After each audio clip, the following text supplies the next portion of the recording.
Hello, TechCrunch.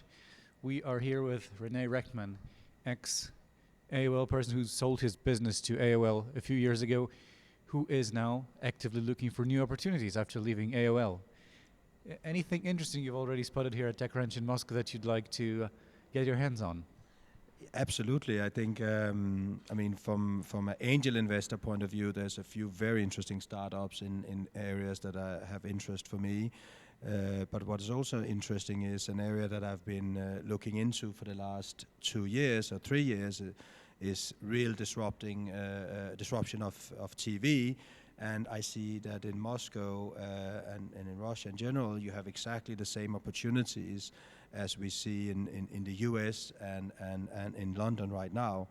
And that makes... Yeah, probably even more because our TV is not as developed as in the States. Yeah, maybe you're right. You will just skip a whole stage that we have been through.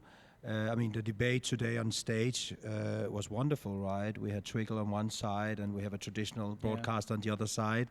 And, I love the tension and the clear vision for non-linear content distribution and TV going forward. So as an angel investor, would you consider investing into startups here in Russia? Yes, of course I'll consider it. I think from my point of view, it's more the insecurity about getting my money out in case it's not a global company. So I'll invest together with a great partner, and I have some very good friends and connections in Russia that I'll trust investing. I think from a technology and disruption point of view, there's some amazing companies in Russia, and some of them are present here at TechCrunch. Is this your first time here in Russia? It's not my first time in Russia, no, but the first time for 20 years. Wow. So, what changes have you noticed? Everything. 20 years? Everything has changed. I think I'm surprised how similar all the opportunities are to what I see in the US, whether it's New York or Silicon Valley or LA, or here in London, where I'm spending most of my time. So I think it's wonderful. It just shows that the thesis that the globalization works is great. And you've probably met quite a few entrepreneurs here at TechCrunch already. And speaking of cultural differences, do you think there is anything particularly different about Russian entrepreneurs that sets them apart from their European or American counterparts? The ones that I've been spending the last 2 days with are very similar to what I see in the US and in particular in London and the rest of Europe. I think that the local market element, the size of the local market and the Russian-speaking market in general is a big difference. I think you can build a very successful business just focusing at the Russian-speaking markets. And that's very different from being an entrepreneur in Berlin or in Copenhagen or Stockholm, where you need to think globally from day one. There's a few of the guys here that have less global ambitions, still, big ambitions, but not global, which I think is different. Right. And understandable.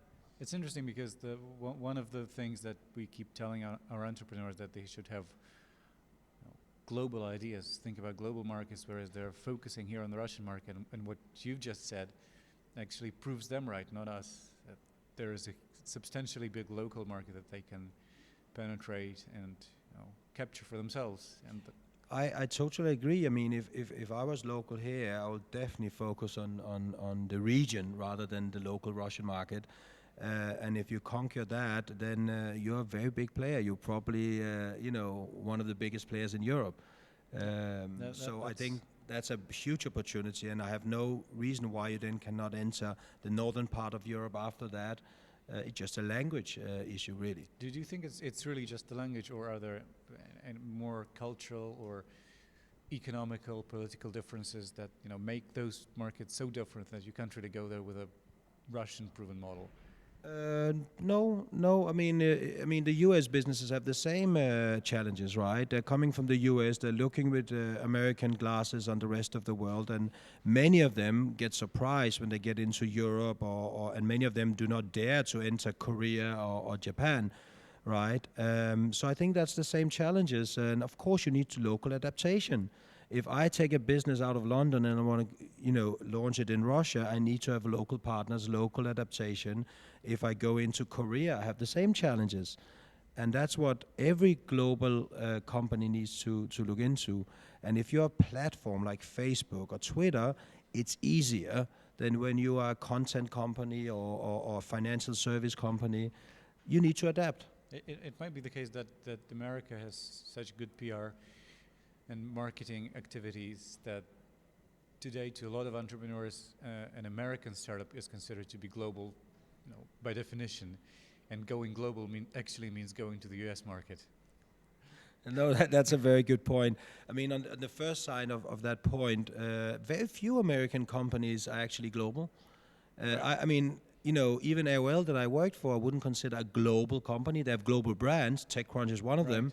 And I think global means much more than PR, right? And it means that probably, if you're an American company, that 80% of your revenue outside the US, right? Because that reflects your market. And, being global, it's much more than just PR. And we're not great at PR in Europe or in Russia in particular. Yeah, we definitely need to work on that. Okay, thank you very much. This was Rene Rechtman. We won't take your time from looking for a next big opportunity here at TechCrunch. And good luck. TechCrunch.